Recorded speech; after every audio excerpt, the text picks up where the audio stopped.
Welcome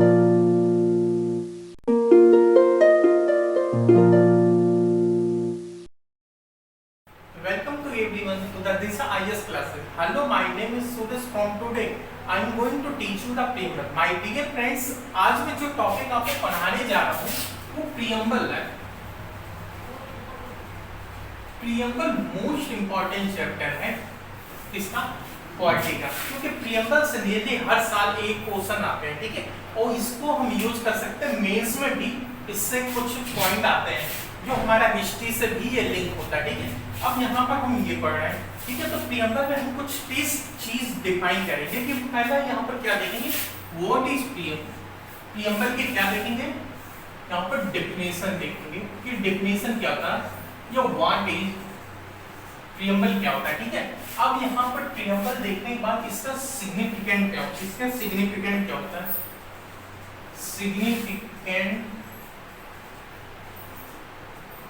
of preamble, ठीक है।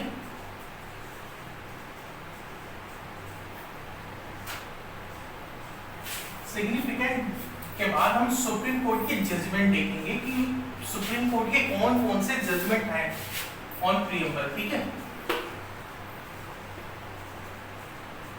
और लास्ट में हम ये भी देखेंगे कि ये जो हमारा प्रीएम्बल है ये हमारा प्रीएम्बल जो है वो कॉन्स्टिट्यूशनल है या नहीं, मतलब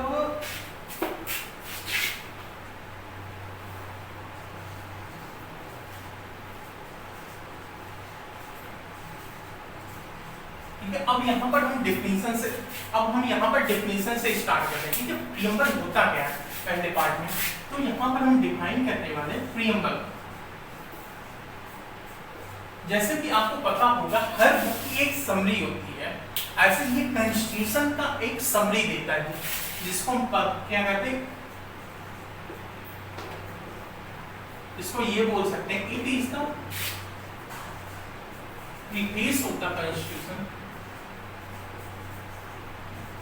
या समरी ऑफ कॉन्स्टिट्यूशन, ठीक है। जैसे कि आप सब जब कोई बुक पढ़ते हो माय डियर फ्रेंड्स, जब आप कोई बुक पढ़ते हो तो उस बुक का एक समरी होता है, समरी दिया रहता है।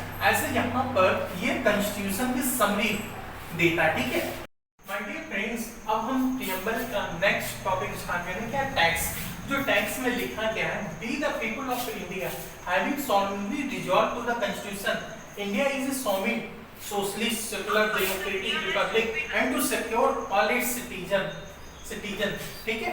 अब यहाँ पर जस्टिस हो गया, लिबर्टी हो गया, इक्वालिटी हो गया, फ्रेटर्निटी हो गया, ठीक है। अब यहाँ पर हम क्या पढ़ रहे हैं, in our constitution assembly this 26 November 1949 year भी अडॉप्ट, ठीक है। यहाँ पर हमने अडॉप्ट किया था।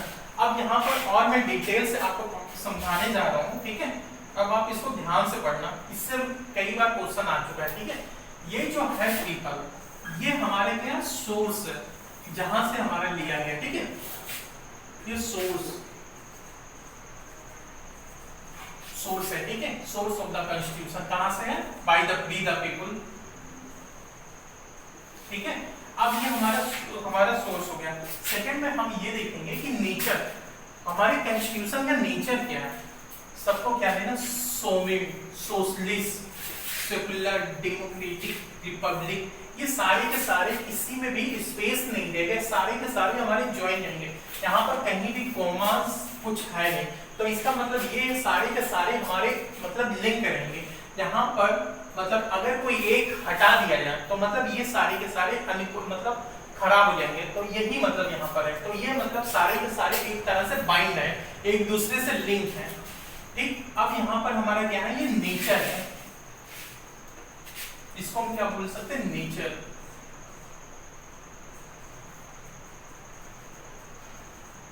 ठीक है। नेचर ऑफ द कॉन्स्टिट्यूशन, ठीक है। अब ये जो टॉपिक है sovereign, socialist, secular, democratic, Republic, अभी हम अभी मैं कुछ देर में आपको अच्छे से ये डिफाइन करूंगा डिटेल्स में, ठीक है। अब यहाँ पर अब यहाँ पर हमारा क्या हो गया, जस्टिस हो गया, लिबर्टी हो गया, इक्वालिटी हो गया, फ्रेटर्निटी। ये क्या है, ये ऑब्जेक्टिव है इसका कॉन्स्टिट्यूशन का ऑब्जेक्टिव है कॉन्स्टिट्यूशन का। ठीक है, अब किस दिन हमारा कॉन्स्टिट्यूशन लिया गया? 1946 ये अडॉप्शन डेट है।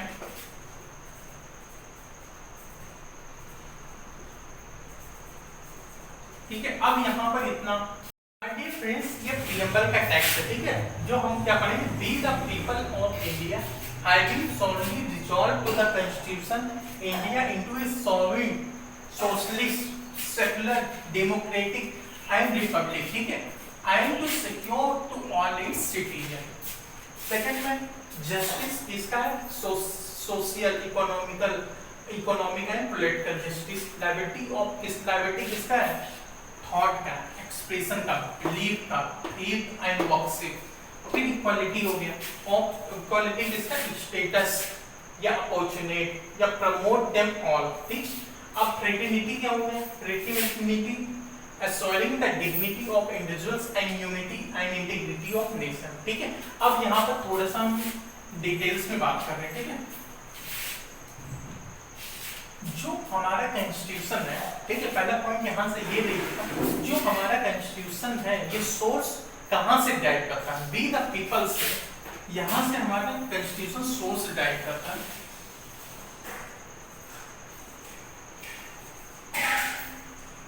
ठीक है, सोर्स हमारा कॉन्स्टिट्यूशन यहाँ से डाइव करता है। और सेकंड पॉइंट में हमारा ये होता है कि कॉन्स्टिट्यूशन का नेचर क्या है? कॉन्स्टिट्यूशन का नेचर क्या है? जो हमारा कॉन्स्टिट्यूशन का नेचर यहाँ से आता है कि क्या है? सोवरेन है। ठीक है, इसको मैं आगे चल के अभी समझाऊंगा कि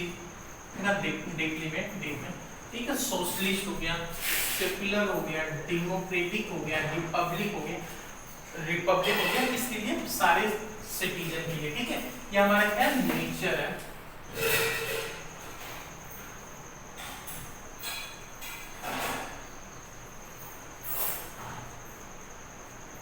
अब यहाँ पे ये हो गया, जो हमारी ये हो गया जस्टिस हो गया, लिबर्टी हो गया, इक्वालिटी हो गया, फ्रेटर्निटी हो गया, ये सारे के सारे हमारी क्या है? ऑब्जेक्टिव है।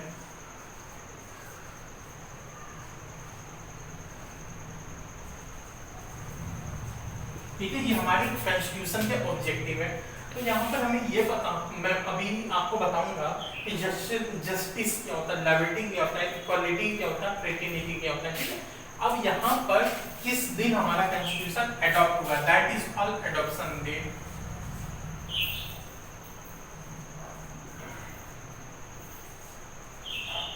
ठीक है, ये हमारा सिग्निफिकेंट है सारे। पहले हमने क्या बताया? सोर्स कहाँ से हमारा जो कॉन्स्टिट्यूशन है कहाँ से सोर्स ड्राइव करता? We the people of India से, यानी हमसे वो सोर्स लेता। फिर नेचर क्या है हमारे constitution? Sovereign, socialist, secular, democratic and Republic. ठीक है, अब हमारा ऑब्जेक्टिव क्या हुआ? कॉन्स्टिट्यूशन का मतलब ऑब्जेक्टिव क्या है? ठीक है, जस्टिस देना, लिबर्टी, इक्वालिटी एंड लास्ट में फ्रेटर्निटी। अब किस दिन अडॉप्ट हुआ? That is called the adoption date 26 November 1949। ठीक है, हम स्टार्ट करते हैं my dear friends, nature of the state, यानी स्टेट का क्या नेचर होना चाहिए।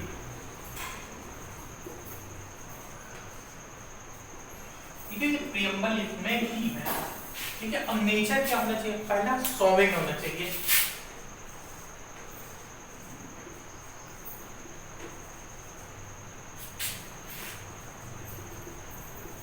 ठीक है, सॉवरेन क्या होता है? मतलब ये होता है कि कोई भी स्टेट चाहे तो अपना रूल्स चाहे बना भी सकता है, कोई भी डिसीजन चाहे ले चाहे ना ले, वो उसके ऊपर डिपेंड करता है। किसी भी स्टेट, किसी भी अदर कंट्री का उस पर इन्फ्लुएंस नहीं होना चाहिए।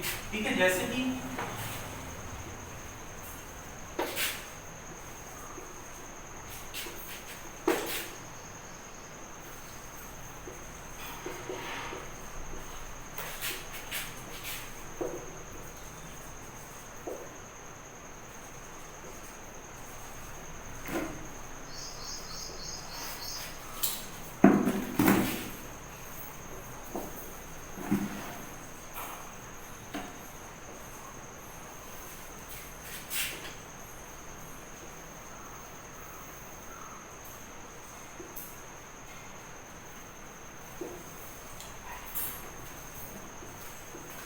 कि अब यहाँ पर अब हम एग्जांपल से इसको और अच्छे से समझते हैं।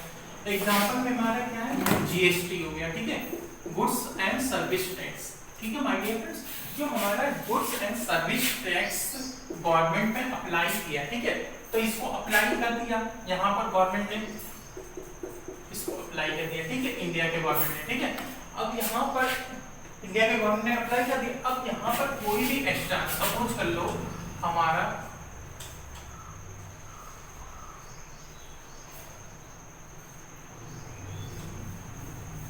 मान के चलो ये हमारा इंडिया है, ठीक है। अब उसके चारों तरफ सारी कंट्री यहाँ पर है, ए बी सी और डी, ठीक है, ये सारे के सारे अदर कंट्री है, ठीक है। तो ये हमारा प्यारा सा देश इंडिया है। इंडिया ने जब हमारा जीएसटी लाया, ठीक है, तो जीएसटी पर जितने भी जो भी कंट्री है, बाहर की जो भी देश है, उस पर कोई भी उनको मतलब कोई कुछ नहीं बोल सकता, क्योंकि ये फेवर है किसके हित में है, पब्लिक के हित में, ठीक है। वो गवर्नमेंट, इसका मतलब ये है कि गवर्नमेंट कोई भी चाहे डिसीजन ले चाहे ना ले, वो उसके ऊपर डिपेंड करता है, उस पर किसी भी कंट्री का कोई भी इन्फ्लुएंस नहीं होगा, मतलब कोई भी प्रेशर नहीं पड़ेगा। अब सेकंड हमारा हो गया डेमोक्रेसी।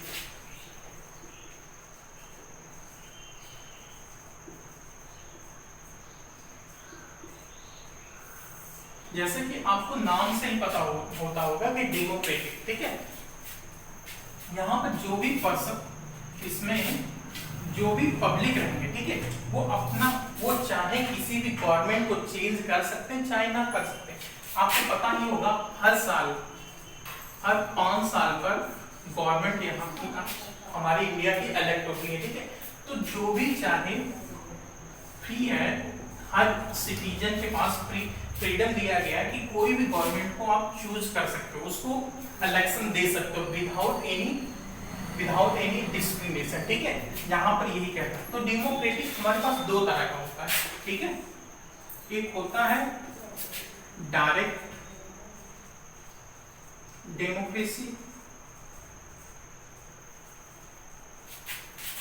एक इनडायरेक्ट।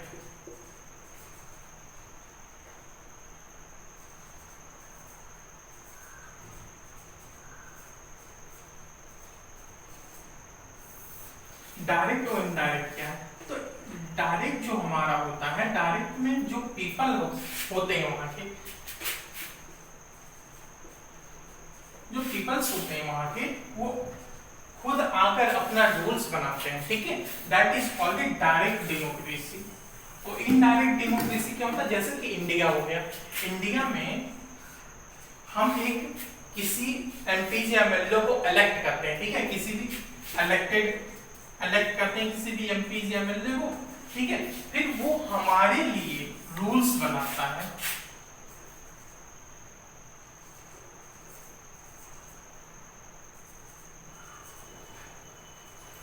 ठीक है, वो हमारे लिए रूल्स बनाता है।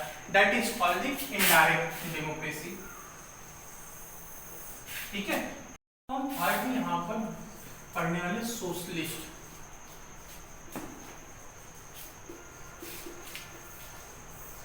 ठीक है, सोशलिस्ट हमारे इंडिया में डेमोक्रेटिक सोशलिज्म आता है, ठीक है।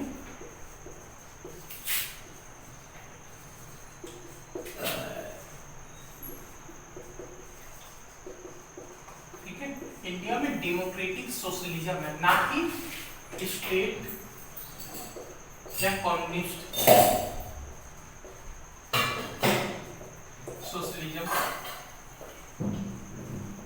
अभी हम एग्जाम्पल देख सकते हैं, जैसे कि चाइना हो गया। चाइना क्या कम्युनिस्ट है, वहां पर कोई मजहब नहीं रहता, ठीक है, वहां पर कोई कास्ट नहीं, कोई कुछ नहीं, कोई पे नहीं वहां पर। लेकिन हमारे इंडिया में क्या है, डेमोक्रेटिक सोशलिज्म है, ठीक है। आप डेमोक्रेटिक सोशलिज्म, इसका मतलब ये होता है टू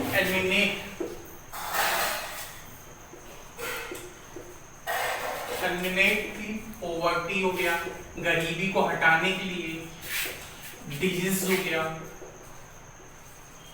एटीसी, इन सबको हटाने के लिए हमारा डेमोक्रेटिक सोशलिज्म है। जो हमारा इंडिया है, इंडिया में दोनों का मिक्सअप है, इसका मैक्सिज्म प्लस गार्डनिज्म, ये दोनों का मिक्सअप है, ठीक है, ये दोनों का ब्लेंड है, ठीक है। अब यहां तक हो गया। अब करने वाले सेकुलरिज्म, ठीक है। सेकुलरिज्म क्या होता है, ये इक्वल राइट्स सबको देता है, equal right of the religion, ठीक है। अब यहाँ पर इसका ये होता है हर स्टेट को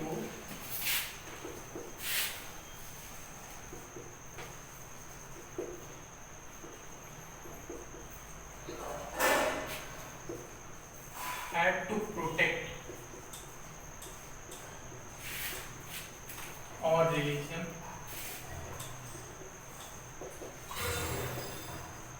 ठीक है। ये जो होता है सेकुलरिज्म, ये इसका मतलब ये होता है सारे जो स्टेट हमारे हैं, ठीक है, वो सारे रिलीजन को प्रोटेक्ट करेंगे। फॉर एग्जांपल अगर स्टेट है तो हमारे हिंदू को भी प्रोटेक्ट करेगा, हिंदू के रिलीजन को भी प्रोटेक्ट करना पड़ेगा, मुस्लिम, क्रिश्चियन, सिख, ईसाई, तो सारे के सारे रिलीजन को हमारा यहाँ पर प्रोटेक्ट करना पड़ेगा। जो इसका एक आर्टिकल्स भी होता है जो हम नेक्स्ट क्लास में देखेंगे फंडामेंटल राइट्स में, जो आर्टिकल होता है 25 to 28, ठीक है, वो नेक्स्ट क्लास में हम डिटेल से पढ़ेंगे, ठीक। अब यहाँ पर ये हो गया। अब हम फिफ्थ में डिफाइन करने वाले जस्टिस, ठीक है, जस्टिस हो गया। जस्टिस हम 3 टाइप्स में डिवाइड करेंगे, कौन कौन से, सोशल, इकोनॉमिक एंड पॉलिटिकल, ठीक है। अब यहाँ पर हम थोड़ा सा देखते हैं सोशल क्या होता है। इससे हमारा यूपीएससी में क्वेश्चन आया है कई बार कि हमारा सोशल क्या होता है, इकोनॉमिकल क्या होता है, पॉलिटिकल क्या होता है, ठीक है। अब यहाँ पर जो सोशल होता है उसमें डिस्क्रिमिनेशन को क्या करता है, रिमूव करता है। कौन कौन से, रेस हो गया, कास्ट हो गया, रिलीजन हो गया, ये सारे के सारे को ये क्या करता है, रिमूव करता है, ठीक है। अब हमारा इकोनॉमी हो गया, ठीक है, इकोनॉमी को यानी पॉवर्टी हो गया, कोई गरीब है कोई अमीर है, ये सारे के सारे को ये हटाता है, ठीक है। जो पॉलिटिकल हो गया, ठीक है, ये हमारे क्या कहता है, इक्वल राइट देता है, सबको इक्वल राइट है। और एग्जांपल हम यहाँ पर ले लें, एसटी, जो एसटी है वो कैन वोट एनीवन, मतलब वो एसटी वाले जो है, एसटी कास्ट से अगर कोई पर्सन है तो वोट कर सकता है किसी को भी without any discrimination, that is called the political, economical and social justice. अब यहाँ पर हम कुछ पढ़ने वाले हैं, क्या एक थोड़ा सा और चीज हम देखने वाले हैं। 42nd कॉन्स्टिट्यूशनल अमेंडमेंट एक्ट 1976, ठीक है। अब इसमें हमारा तीन चीज ऐड हुआ था। 42 कॉन्स्टिट्यूशनल अमेंडमेंट एक्ट, ठीक है, ये बहुत ही ज्यादा इंपॉर्टेंट है, इससे कई बार क्वेश्चन पुट अप हो चुका है। तो यहाँ पर 3 वर्ड यूज हुआ था, ठीक है, ऐड हुआ था, सोशलिस्ट,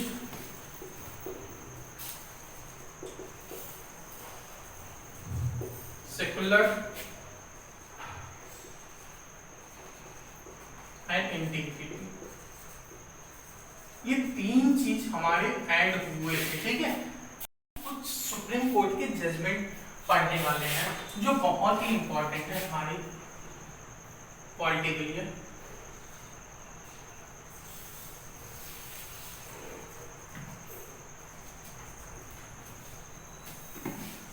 ठीक है, अब यहाँ पर हम ये पढ़ने वाले हैं, पहला हम पढ़ेंगे वेरी यूनियन बेस,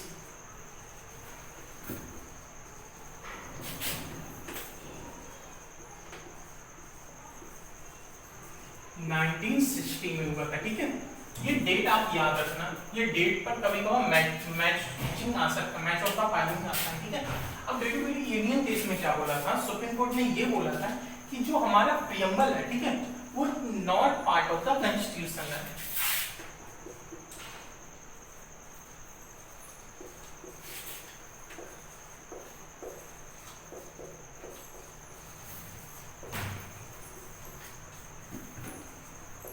ठीक है, इसमें ये बोला था।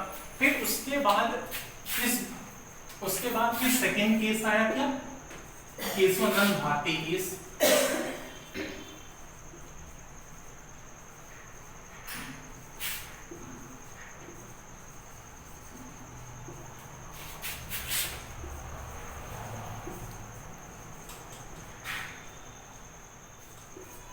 ठीक है, इसमें ये फिर सुप्रीम कोर्ट ने अपने जो बोला था preamble is not part a constitution, उसको ओवर रूल किया। क्या बोला फिर नेक्स्ट, ये बोला कि preamble is a part of the constitution.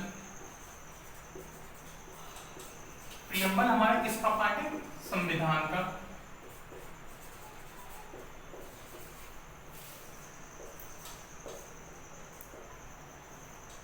ठीक है, अब उसके बाद थर्ड केस आया था LIC। यहां पर एक चीज और देख ले, जो अमेंडमेंट हुआ जब ये हमारा प्रीएम्बल क्या हो गया, पार्ट ऑफ कॉन्स्टिट्यूशन हो गया, तो यहां पर हमारा 42nd कॉन्स्टिट्यूशनल अमेंडमेंट एक्ट, ठीक है, जो 1976 में हुआ था, वो आप हमें रिप्लाई करिएगा कौन कौन से 3 पार्ट्स ऐड हुए थे, ठीक है, जो मैं अभी डिस्कस किया था। अब थर्ड में हम यहाँ पे देख रहे हैं LIC केस, जो हमारा 1995 में हुआ था, ठीक है। इसमें ये भी बोला था, इसने भी सेम ही बोला कि preamble is a integral part of the constitution. Preamble is integral part of constitution, ठीक है, इसमें ये बोला। अब यहाँ पर कुछ थोड़े से मैं डाउट आपके क्लियर कर देता हूँ। यहाँ पर हमने स्टार्टिंग में कुछ पॉइंट बोला था, तो ये सारे के सारे हो गए। प्रीएम्बल हमें डिफाइन कर दिया, सिग्निफिकेंट क्या होता है, फिर सुप्रीम कोर्ट के क्या जजमेंट है प्रीएम्बल पर, ठीक है। अब लास्ट में अब आपको मैं बताने जा रहा हूँ क्या कॉन्स्टिट्यूशन, क्या प्रीएम्बल कॉन्स्टिट्यूशन का पार्ट है या नहीं, ये यहाँ से हमें पता चल गया, ठीक है। ये जो कि बहुत ज्यादा इंपॉर्टेंट है, हर पॉइंट मतलब ये पॉइंट कभी कभार पूछा जाता है, ठीक है। Thank you.